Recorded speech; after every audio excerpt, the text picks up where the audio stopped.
I was frozen in the produce aisle of Whole Foods, staring at my phone, when I saw the post.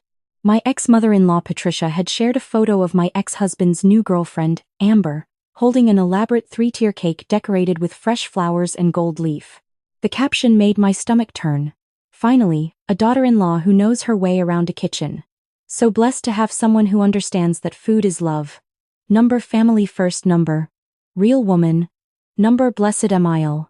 The comments were already rolling in. Patricia's friends gushing about how beautiful Amber was, how talented, how lucky David was to have found her. Someone even wrote, "It's so nice when a man finds a woman who can actually take care of him."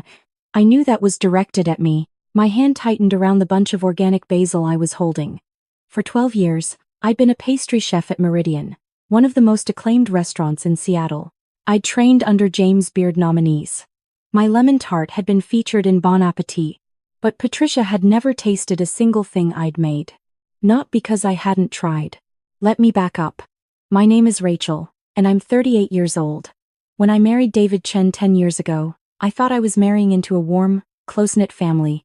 His mother Patricia seemed friendly enough at first, always hosting Sunday dinners, always involved in family events. But there was something I didn't understand yet. Patricia didn't want a daughter-in-law. She wanted an audience. The first red flag came 3 weeks after our wedding.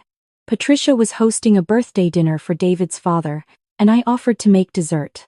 I suggested my signature honey lavender panna cotta, something light to follow the heavy meal she'd planned. Patricia's smile was tight. "Oh, honey, that's so sweet of you to offer, but I've already ordered a cake from the bakery. Maybe next time." Next time came.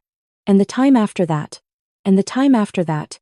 There was always a reason why my contributions weren't needed. The menu was already set. She'd already bought something. We had too much food. But she never said no to Aunt Margaret's potato salad, which came from a Costco container with the label barely peeled off. Then came the allergy. 6 months into our marriage, during Thanksgiving, I brought a homemade apple tart. Patricia took one look at the golden, flaky crust and her face went pale. "Oh, Rachel, I'm so sorry. I should have told you earlier. I've developed a severe gluten allergy. I can't eat anything with wheat flour. It's terrible timing, I know. But my doctor was very clear." I felt awful. I'd been baking professionally for years and should have asked about dietary restrictions. "I'm so sorry, Patricia. Next time I'll make something gluten-free. I have great recipes for almond flour." "That's okay, dear. Don't go to any trouble. I know how finicky gluten-free baking can be. We'll just stick to what we know works." So I stopped offering. What was the point? Every family gathering, I'd show up empty-handed or bring a bottle of wine, while Patricia praised everyone else's contributions. David's younger sister Julia always made a point of telling me not to take it personally, but it stung. I was a professional chef, and I couldn't even contribute a dish to a family potluck. The thing is, I loved what I did. I'd wake up at 4 in the morning to prep for the restaurant's brunch service, spent my evenings testing new recipes, took pride in every perfectly tempered chocolate curl and every golden brown meringue peak. My work spoke for itself, or so I thought. At Meridian, I was respected. Outside of it, in Patricia's world, I was incompetent. David and I never fought about his mother, not directly. But there were small comments. "Mom said she saw you leaving work early yesterday." I'd been leaving at 6 after a 10-hour shift. "Mom thinks you work too much, that you're never home." I worked the same hours as David did at his architecture firm, but somehow my ambition was a problem and his was admirable. The marriage started crumbling in ways that had nothing to do with Patricia. Or at least that's what I told myself. David became distant. He started going to the gym more, staying late at work, taking calls in the other room. Classic signs. But I was so exhausted from the early mornings and late nights at the restaurant that I didn't see it clearly. Then I found the text messages. He'd left his iPad on the kitchen counter, and a notification popped up. "Can't wait to see you tonight," with a heart emoji. From Amber. I scrolled back through months of messages. She was his personal trainer, 25 years old, all smoothie recipes and workout selfies. The messages were flirty at first, then explicitly romantic. They'd been seeing each other for 7 months. When I confronted David, he didn't even have the decency to look guilty. "I'm sorry you found out this way, but honestly, Rachel, we've been over for a while. You're always at work, you never have time for me, you don't even cook at home anymore. Amber and I connect on a different level. She takes care of herself, she has energy, she's present. We were divorced within 8 months. I threw myself into work, picked up extra shifts, started developing a new menu for the restaurant. Julia checked in on me regularly, which I appreciated. She was the only member of David's family who seemed to acknowledge that I was a human being going through something difficult. David and Amber moved in together immediately. Patricia was thrilled. From what I heard through Julia, she'd apparently never liked me, thought I was too ambitious, too focused on my career, not warm enough. When David brought Amber to Sunday dinner for the first time, Patricia posted a photo with the caption, "My son finally found someone who lights up our family gatherings." I unfollowed her on social media after that. It was better for my mental health. But occasionally, something would slip through, like today's post in the grocery store. I finished my shopping on autopilot, drove home to my small but perfectly organized apartment, and tried to forget about it. But Julia called that evening. "Rachel, I'm so sorry about Mom's post. It was completely out of line." "It's fine, Julia. I'm used to it." "It's not fine. Look, I'm hosting a family reunion next month at my place. Just immediate family, nothing huge. I know it's awkward, but I want you there. You were part of this family for 10 years, and you're still my friend. Plus, Mom's been insufferable lately, and I think someone needs to knock her down a peg." I laughed despite myself. "What are you planning?" "Nothing specific. But she announced that Amber is going to provide dessert for the whole gathering. Apparently, she's discovered a passion for baking. Mom's been hyping it up for weeks, saying it's going to be incredible, better than anything we've ever had. I just think it would be nice if you were there. You don't have to do anything. Just be yourself." There was something in Julia's tone that made me pause. "Are you asking me to bring something?" "I'm saying that if you happen to bring something, I wouldn't stop you. And if that something happened to show everyone what an actual professional pastry chef can do, well, that would just be a bonus." I thought about it for maybe 3 seconds. "I'll be there." The next 3 weeks I planned. I didn't want to be obvious about it. Didn't want to show up with something so elaborate that it looked like I was trying too hard. But I also wasn't going to bring something mediocre. This needed to be perfect in a way that seemed effortless. I decided on a classic French apple tart, the kind that looks simple but requires genuine technique. Paper-thin apple slices arranged in perfect spirals, a buttery pâte sucrée that shatters when you bite into it, an apricot glaze that catches the light like amber. Simple, elegant, unforgettable. I'd also make my honey lavender panna cotta, the one I'd offered for that first family dinner a decade ago. The day of the reunion, I spent my morning off prepping. I blind-baked the tart shell, sliced the apples with a mandoline, brushed each layer with clarified butter. The panna cotta I'd made the night before, each one set in a small glass jar with a thin layer of lavender-infused honey at the bottom. I drove to Julia's house in the suburbs, my desserts carefully packed in carriers in the back seat. My stomach was in knots, but I kept reminding myself, I had nothing to prove. I was here because Julia wanted me here. Whatever happened would happen. When I arrived, David's car was already in the driveway, along with Patricia's silver Lexus. I took a deep breath and walked in carrying just a bottle of wine, leaving my desserts in the car for now. The house was full of people. Julia greeted me with a huge hug. David's father Robert gave me an awkward but kind hello. Patricia was in the kitchen, directing traffic, wearing an apron that said Queen of the Kitchen. She saw me and her smile became fixed. "Rachel. What a surprise. Julia didn't mention you were coming." "Last-minute invitation," I said pleasantly. "I brought wine." "How thoughtful." Her tone suggested it was anything but. David appeared from the living room with Amber trailing behind him. She was exactly as she looked in photos, young, fit, glowing with the kind of confidence that comes from never having been truly challenged. She wore a crop top and high-waisted jeans, her hair in a perfect messy bun. "Rachel," David said, clearly uncomfortable. Good to see you." "You too, David." I meant it. I'd stopped being angry at him months ago. Now he just seemed like a stranger who happened to share some of my history. Amber stepped forward with a bright smile. "Oh my God, you're Rachel. I've heard so much about you. It's so great to finally meet. No hard feelings, right?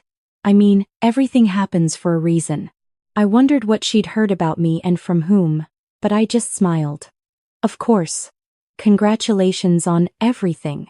Patricia swooped in. Amber has been such a blessing to this family. She's just so warm and giving. And wait until you see what she's made for us today. She's been working on it all week. As if on cue, Amber gestured to the dining room table, where an impressive spread was laid out. There was a tower of cupcakes with elaborate frosting work, a chocolate cake with mirror glaze, cookies decorated to look like tiny works of art, and several other pastries that looked like they belonged in a magazine spread. I've been teaching myself to bake, Amber said, practically glowing. It's been so fun. Patricia's been so encouraging. She keeps telling me I should open a bakery or something. Patricia beamed.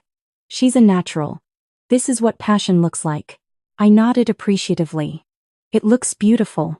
And it did look beautiful, almost too beautiful. The kind of beautiful that comes from spending hours watching YouTube tutorials and following step-by-step instructions from a blog.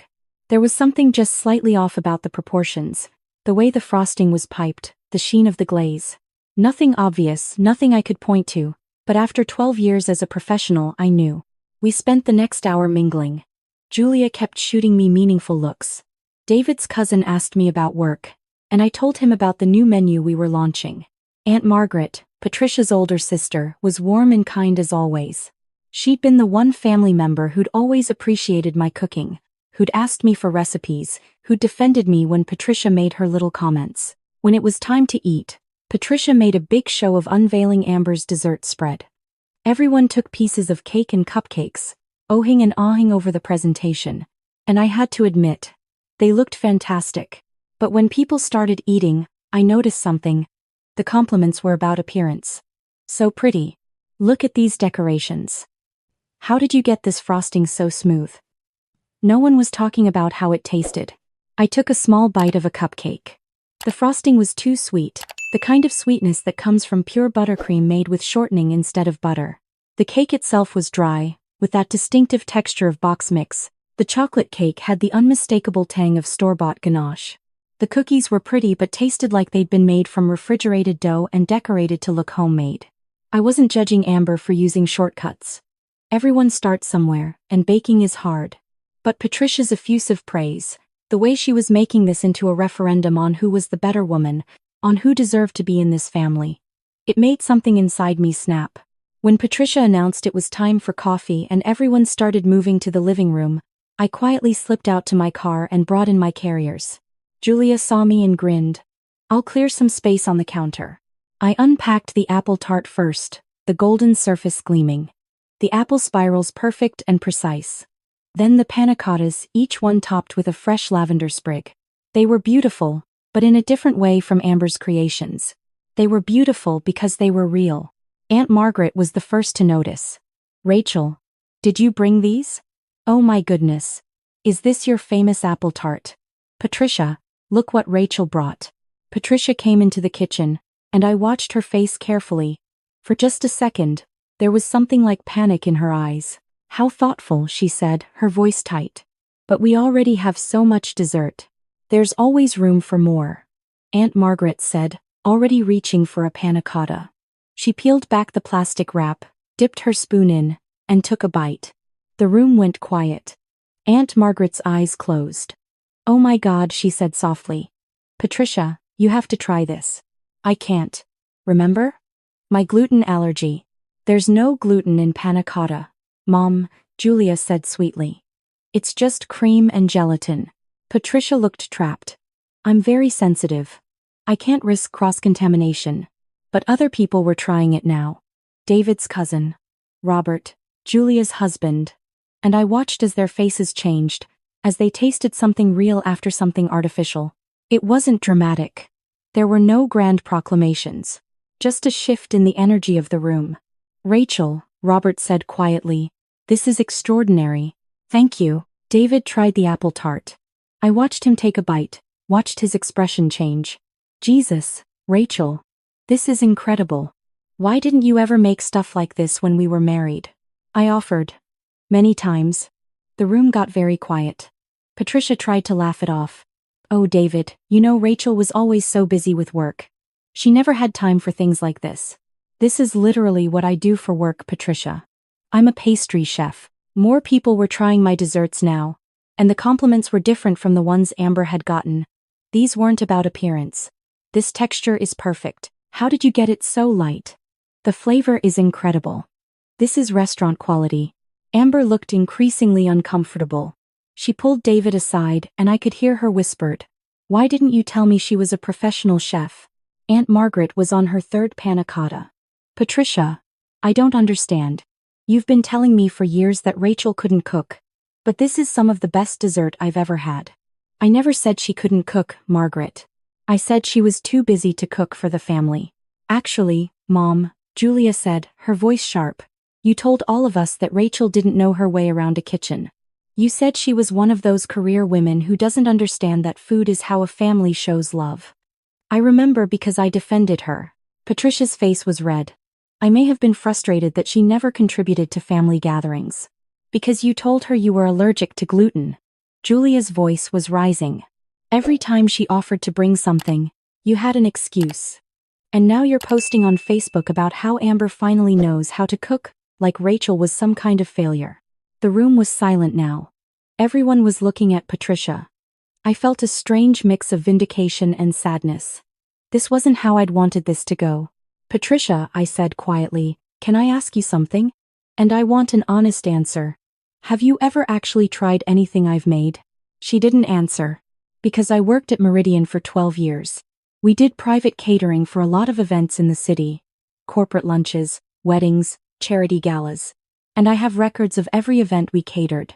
I pulled out my phone and opened my photos. I'd taken a screenshot earlier that morning just in case. This is an invoice from 3 years ago. We catered a benefit for the Seattle Art Museum. 200 guests. The client specifically requested my lemon tart. And according to the guest list, you were there, Patricia. Table 12. Patricia went pale. "And this is from 5 years ago. A corporate lunch for Boeing executives. We did a full dessert service. Patricia, I remember you were there because David mentioned his mom worked in their HR department. You weren't allergic to gluten then." "I developed the allergy. Last month," I continued, my voice still calm, "Meridian catered a private birthday party for one of your book club friends. Julie Chen? She ordered my honey lavender panna cotta specifically. 24 of them. And I heard through Julia that you raved about it. You told everyone it was the best dessert you'd ever had." Aunt Margaret looked at her sister with something like horror. "Patricia, please tell me you didn't actually know this whole time." Patricia's mouth opened and closed. It's not. This is ridiculous. I had my reasons." "What reasons?" Julia demanded. "What possible reason could you have for pretending Rachel couldn't cook when you knew damn well she's a professional chef? For excluding her from family gatherings, for making her feel worthless, she was going to take David away from us." Patricia's voice cracked. She was always working, always focused on her career. She didn't have time for family. I knew if David stayed with her, we'd lose him. He'd become secondary to her ambitions. I wanted better for him. I wanted someone who would put him first, who would make family a priority. The silence that followed was deafening. "So you lied?" I said softly. "For 10 years you lied. You made me feel incompetent. You excluded me. And when your plan worked, when David and I got divorced, you publicly humiliated me by praising someone else for doing the thing you knew I was excellent at." David was staring at his mother. "Mom, what the hell? You encouraged me to divorce Rachel. You kept telling me she wasn't right for the family, that she didn't fit in. Was it all because she had a career? I wanted you to be happy. I was happy. We had problems, yeah, but every marriage does. But you were in my ear constantly, telling me I deserved better. That Rachel was cold, that she didn't care about family. God, Mom, do you realize what you did?" Amber was backing toward the door. "I think I should go." "No, stay," Patricia said desperately. "This isn't about you. You're wonderful. I'm 25 years old," Amber interrupted, her voice quiet. "And I'm standing in a room where I just realized I'm being used as a prop in some weird family drama. The cupcakes. I got them from Whole Foods and decorated them. The cake? A bakery in Bellevue. I can't really bake. I've been faking it because David's mom kept saying how important it was that I contribute to family gatherings, and I wanted her to like me. But this?" She gestured around the room. This is toxic. I'm out. She left. David stood there, looking devastated. Patricia was crying now, and I couldn't quite bring myself to feel sorry for her. I packed up my empty dishes quietly while the family processed what had just happened. Aunt Margaret helped me, her silence more sympathetic than words could have been. Before I left, Patricia approached me. Her eyes were red, her carefully applied makeup smeared. Rachel. I'm sorry. I thought I was protecting my son. You weren't protecting him, Patricia. You were controlling him. And you were cruel to me in the process. I know. I realize that now. Is there anything I can do to make this right? I thought about it. You can stop posting passive-aggressive things about me on social media. You can be honest with your family. And you can think about why you felt so threatened by a woman who just wanted to be accepted. I wasn't threatened. Yes, you were. Because I didn't need you. I had my own career, my own success, my own identity outside of being David's wife. And that scared you because it meant you couldn't control me the way you controlled everyone else in this family. I left before she could respond. Julia walked me to my car. That was amazing, she said. I'm sorry it had to happen, but I'm not sorry it did, if that makes sense. It makes sense. I hugged her. Thank you for inviting me. And for being a real friend through all of this. Are you okay? I thought about it. Was I okay? I just confronted my ex-mother-in-law, exposed her years of lies, and walked away from a family I'd once tried so hard to be part of. But standing there in Julia's driveway, the afternoon sun warm on my face, I realized I felt lighter than I had in years. Yeah, I said. I really am. 2 weeks later, Julia called with an update. Patricia had taken down all of her social media posts comparing me to Amber. She'd sent me a formal apology letter, which I read once and then put away. Forgiveness wasn't something I owed her, but I could let go of the anger. David had texted me separately, asking if we could meet for coffee. I declined. Whatever he needed to process about his mother's manipulation was his journey, not mine. Amber had apparently broken up with him that same night, realizing that dating someone whose mother was that involved in his relationships was not the future she wanted. As for me, I got a promotion at work. Meridian was opening a second location, and they wanted me to be the head pastry chef. It meant more responsibility, more hours, more of everything that Patricia had hated about me. And I said yes without hesitation. I also started teaching weekend baking classes at a local culinary school. My first student was a woman in her 50s who'd been told her whole life that she couldn't cook. We started with a simple apple tart, and when she took her first one out of the oven, I watched her face light up with pride. Sometimes late at night, I think about that family reunion, about the look on Patricia's face when her lies unraveled. I don't take pleasure in her humiliation, not really. But I take deep satisfaction in knowing that I stood up for myself, that I didn't let her narrative about me become my truth. A few months later, I ran into Aunt Margaret at the farmer's market. She hugged me like I was still family, which in a way, I suppose I always would be to her. I tried your lavender honey recipe, she told me, holding up a jar. It's not as good as yours, but I'm getting there. Practice is everything, I said. Rachel, she said, more seriously, I'm sorry we didn't see what Patricia was doing. I should have paid more attention, should have questioned her stories. You couldn't have known. Maybe not, but I want you to know that you were always good enough. More than good enough. And anyone who couldn't see that was blind. I thanked her and went home to my small, peaceful apartment. That night, I made myself a single serving of panna cotta, just because I could. I ate it slowly, savoring each spoonful, and thought about how far I'd come. The truth is, Patricia did me a favor in a twisted way. Her rejection taught me that I didn't need her approval or anyone else's to know my worth. I'd spent 10 years trying to prove myself to someone who was determined not to see me. And in doing so, I'd almost forgotten to see myself. Now I see myself clearly. I'm a damn good pastry chef. I'm a loyal friend. I'm a woman who knows her worth and doesn't need to tear others down to feel secure. And maybe most importantly, I'm someone who survived a decade of subtle undermining and came out the other side with my integrity intact. Sometimes the best revenge isn't revenge at all. It's simply living your life so well, so authentically, that the lies other people tell about you crumble under the weight of your truth. I built my reputation one honest tart at a time, while Patricia built hers on appearances and manipulation. In the end, only one of those foundations could hold. And I'm still standing,